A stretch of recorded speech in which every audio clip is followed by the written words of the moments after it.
আমাদের আজকের মাহফিলের প্রধান অতিথি যিনি, প্রধান মেহমান যিনি, যাক উনি না থাকলে এত কিনা মাহফিল থাকতাম না। কি মনে করেন? উনার জন্য তো বসে রয়েছে, বুঝতেছেন না মেজাজটা কি গরম হয়েছিল আজকে? না এরকম উল্টাপাল্টা কথা শুনলে কার মেজাজ গরম হবে না? কি বলেন? মেজাজ তো এমনি গরম হয় না। মুমিন যারা, ইমানদার যারা, এদেরকে ব্যক্তিগত আক্রমণ করলে এরা এত খেপে না। আল্লাহর কোরআন ইসলাম নিয়ে উল্টাপাল্টা কথা বলে এদের ছাদ করে উঠে। এরা আসলে ইমানদার, আমি আসলে ইমানদার, এই লিগে ছাদ করে উঠছি। বেজাল ইমান হইলে ছাদ করে উঠতাম না, তাহলে চুপ করে বই থাকতাম আর আদাইতাম, পিঠা দিতাম। এটা পিঠা দিলে আমার অভ্যাস নাই। আল্লাহ যেন এটা অভ্যাস নাও দেয় কোন আমি, আল্লাহ যেন হকের পক্ষে থাকার তৌফিক দান করবেন। আমি নবীর বিরুদ্ধে আবু জাহেল বলছিল যে রাসূল পাগল, বলে নাই? মানছে ক পাগল কহ আর খালি মন্ত্র পড়ে। নবীর কাছে গিয়া দেখলো আল্লাহু আকবার, আগে কোন আল্লাহু আকবার। নবীর কাছে গিয়া দেখলো নবী কোরআন তেলাওয়াত করতেছে। আর রহমান আল্লামাল কুরআন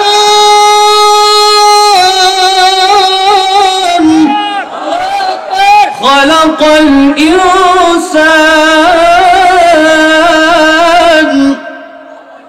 আল্লামাহুল বায়ান।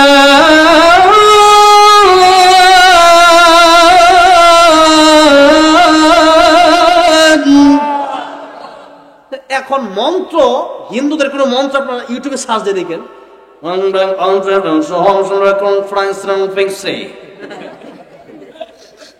বুঝছেননি কি ভাষা আমি তো জানি না। তো এদের বেদ গীতা পড়লে বা মন্ত্র পড়লে এটা কোনো ছন্দ আকারে কোনো মিল নাই।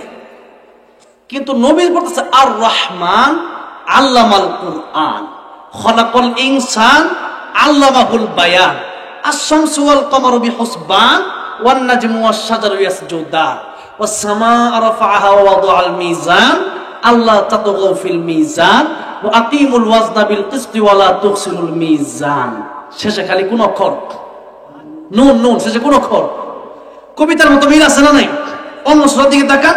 والشمس وضحاها والقمر إذا تلاها والنهار إذا جلاها والليل إذا يغشاها والسماء وما بناها والأرض وما طحاها ونفس وما سواها فألهمها فجورها وتقواها قد أفلح من زكاها وقد خاب من دساها كذبت ثمود بطغواها إذ انبعث أشقاها فقال لهم رسول الله ناقة الله وسقياها فكذبوه فعقروها فدمدم عليهم ربهم بذنبهم فسواها ولا يخاف عقباها। زرزركم الله أكبر।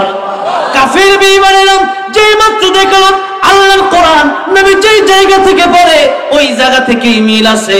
ওয়াতুর ওয়া কিতাবিম মাসতুর ফি রাকিম মানশুর ওয়ান নাজমি ইযা হাওয়া মা দাল্লা সাহিবুকুম ওয়া মা গাওয়া ওয়া মা ইয়ানতিকু আনিল হাওয়া কুল হুয়াল্লাহু আহাদ আল্লাহুস সামাদ লাম ইয়ালিদ ওয়া লাম ইউলাদ ওয়া লাম ইয়াকুল লাহু কুফুয়ান আহাদ। আল্লাহু আকবার। قل أعوذ برب الناس ملك الناس إله الناس من شر الوسواس الخناس الذي يوسوس في صدور الناس من الجنة والناس। জোরে বলা যাবে না আল্লাহু আকবার। যেই মাত্র দেখলো আল্লাহর নবীর বিরুদ্ধে বড় মন্ত্র পড়ে, কিন্তু বাস্তবে তো তা না। আল্লাহর নবী কোরআন শরীফ তেলাওয়াত করে আর এটা তো ছন্দে ছন্দে মিল আছে। আল্লাহ রাব্বুল আলামিন নাযিলকৃত কোরআন যেই মাত্র দেখলো আল্লাহর কোরআনের তেলাওয়াত এত সুন্দর, শুধু তাই না নবীর কাছে যাওয়ার পরে তাকা দেখে এত সুন্দর চেহারা জীবনে কোনোদিন মানুষ দেখে নাই।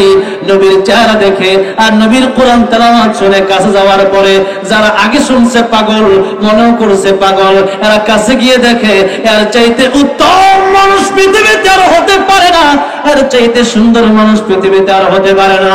কে বলে ইয়া রাসূলুল্লাহ ইয়া হাবিবাল্লাহ আপনি আমাদেরকে পড়ায় দেন লা ইলাহা লা ইলাহা ইল্লাল্লাহু মুহাম্মাদুর রাসূলুল্লাহ সাল্লাল্লাহু আলাইহি সাল্লাম। সুতরাং আমি যদি আল্লাহর কোরআনের পক্ষে কাজ করি আর তোমরা যদি আমার বিরোধিতা করবা, নবীর বিরোধিতা করেছিল আবু জাহেল, আবু লাহাব, আজকেও কোরআনের ময়দানে কাজ করলে আল্লাহর কোরআন দুনিয়াতে বাস্তবায়নের লক্ষ্যে যখন মানুষ কাজ করে আল্লাহর কোরআন শিখবে, সেই জন্য একটা ছাত্রকে আমি মানুষ করার জন্য, একটা ইতিমকে আমি কষ্ট করলাম, একটা ইতিমের জন্য সেই ইতিমকে কোরআন শিখালাম।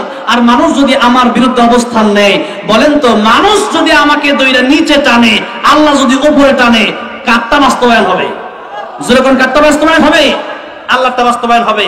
সুতরাং যে কথাটা বলে শেষ করতে চাই, কাইমুল্লাহ সাহেব, আলহামদুলিল্লাহ আব্দুল কাইমুল্লাহ সাহেব, ওনার একটা ইচ্ছা হলো যে উনি কয় হাজার, 1000 এতিম যেন উনি লালন পালন করে যেন পৃথিবী থেকে যেতে পারে। আল্লাহ কবুল করুন, বলেন আমিন। আমরা কোনো সংখ্যা টংখ্যা চাই না, 1000 কি আবার, আল্লাহ এমন তৌফিক দেখ অসংখ্য অগণিত, ঠিক কিনা? আল্লাহ যেন আমারও দেয়, কোন আমিন। ভালো কিছু কাজ করে যাওয়ার দরকার আছে না নাই বাবাজি? না, এই জন্য ভালো কিছু কাজ করে যাওয়ার চেষ্টা করবেন, এবং যারা ভালো কাজ করবে এদেরকে সাপোর্ট দিবেন, এদেরকে সহযোগিতা করবেন। কোন আলিমান আও মুতাআল্লিমান আও মুস্তামিআন আও মুহিব্বান লা তাকুন খামিসান ফাতাহলিক। আলেম হও না তোরা তার ছাত্র হও, তারা কি বলে শোনো, কিচ্ছু না পারলে মোহাব্বত করো, আলেমের বিরোধিতা করো না, বিরোধিতা করবা ফাতাহলিক, তুমি ধ্বংস হয়ে গেছো।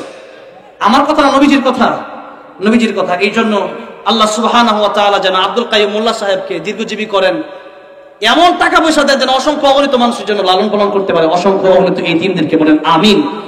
আমাকে ওই তৌফিক দান করেন আল্লাহ, যেন আপনাদের সবাইকে তৌফিক দান করেন, বলেন আমিন। আল্লাহ চাইলে পারে কি পারে না? পারে কি পারে না? আমরা চাইবো আল্লাহর কাছে ইয়্যাকা না'বুদু ওয়া ইয়্যাকা নাস্তাঈন, আমরা চাইবো আল্লাহর কাছে ইবাদত করবো আল্লাহর। তাহলে আশা করা যায় আমরাও ভালো ভালো অনেক কাজ দুনিয়াতে করে যেতে পারবো। আমরা ইনশাআল্লাহ এরকম হিম্মত করবো যে দুনিয়াতে কিছু এতিম লালন পালন করে যাব। এই যে একটা শিক্ষা, এই শিক্ষাটা আপনারা ওনার কাছ থেকে নিবেন, এবং এখানে যে মাদ্রাসাগুলো আছে, টাঙ্গাইল হোক, বাংলাদেশের যে কোনো জায়গায় হোক, আপনারা সেই মাদ্রাসাগুলোকে আপনারা এতিমদের জন্য আপনারা এটাকে প্রশস্ত করে দেন, আপনাদের দরজাগুলো আপনারা প্রশস্ত করে দেন, আপনারা ফিরিয়ে দিবেন না। কোন মাদ্রাসা থেকে এতিম ফিরত না চায়, ঠিক আছে না নাই? আল্লাহ কবুল করেন, বলেন আমিন। আমি গজল গাবো, আমি গজল গাওয়ার পরে আব্দুল কাইয়ুম মোল্লা সাহেব কথা বলবে। 12টা 2 বেজে গেছে, ভাবছিলাম 5 মিনিট কথা কয়ে শেষ করে দিব, গরম গরম। হ্যাঁ বলতে হবে, শিওর? জাউন্তি নাই, আমার তো সমস্যা নাই। তারা যাবো নারায়ণগঞ্জ, আমি যাবো গাজীপুর, না গাজীপুরে যাবেন আজকে? আজকে গাজীপুরে যাবো, ঘন মারাবা 1 ঘন্টার পর কমে গেছে তারা। আলহামদুলিল্লাহ, আমি ওই দিকে গেলে এসে নারায়ণগঞ্জ থাকি আর একবার উঠাবো। হ্যাঁ, আমাদের আজকের মাহফিলের প্রধান অতিথি যিনি, প্রধান মেহমান যিনি, যাক উনি না থাকলে এত কিনা মাহফিল থাকতাম না, কি মনে করেন? ওনার জন্য তো বসে রয়েছে, বুঝতেছেন না মেজাজটা কি গরম হয়েছিল আজকে? না, এরকম উল্টা পাল্টা কথা শুনলে কার মেজাজ গরম হবে না? কি বলেন? মেজাজ তো এমনি আর গরম হয় না। মুমিন যারা, ইমানদার যারা, এদেরকে ব্যক্তিগত আক্রমণ করলে আর এত খেপে না। আল্লাহর কোরআন ইসলাম নিয়ে উল্টা পাল্টা কথা বলে এদের ছাদ করে উঠে, এরা আসলে ইমানদার। আমি আসলে ইমানদার, এর লিগে ছাদ করে উঠছেন। বেজাল ইমান হইলে ছাদ করে উঠতাম না, তাহলে চুপ করে বসে থাকতাম আর আদাইতাম, পিঠা দিতাম। এটা পিঠা দিলে আমার অভ্যাস নাই, আল্লাহ যেন অভ্যাস নাও দেয় কোন আমি। আল্লাহ যেন হকের পক্ষে থাকার তৌফিক দান করবেন, আমি। এখন আমাদের আব্দুল কাইয়ুম মোল্লা সাহেব হুজুর এত কষ্ট যিনি করলেন এই প্রোগ্রামের আয়োজন করতে গিয়ে, উনি এত কষ্ট করছেন আপনারা কল্পনাও করতে পারবেন না। এখন উনি কিছু কথা বলবে আপনাদের সামনে, কিছু তো বলবে, একবার এত কষ্ট করে আসছে, কিছু যদি না বলে আমি অপরিতৃপ্ত হব না। এই জন্য আরো আমি আসবো টাঙ্গাইল ইনশাল্লাহ। টাঙ্গাইলে সব মাহফিল, টাঙ্গাইল থেকে মাহফিল গেলে আমি সরাসরি ফেরত দিই না, কারণ আমার বাংলাদেশের বহুত মাহফিলে মনে করেন দেখছি লোক উল্টা পাল্টা। টাঙ্গাইলে আইসা এত সম্মান, আর মানুষ এত নরম, কইলাম না যে এত ধরনের এত ঝামেলা হয়ে গেল, কেউ কিছু কয় না। আর অন্য এলাকার মানুষ এরকম না, ওইটা সব যাইতো। আমি কি ভাবছি জানেন, আমি একটু সিস্টেম করে একটু গিয়ে ঘুম দিছি, আমি ভাবছি সব গেছে গা। আইসা দেখি ও মা, যা ছিল তাই আছে। আলহামদুলিল্লাহ, টাঙ্গাইলের এই একটা নীতি আছে যে তাদের ধৈর্য প্রচুর। আল্লাহ বলল ওয়াবাশশিরিস সাবিরিন, ধৈর্যশীলদের সুসংবাদ হলো আমি আল্লাহ তাদেরকে জান্নাত দিব। সুবহানাল্লাহ। কোন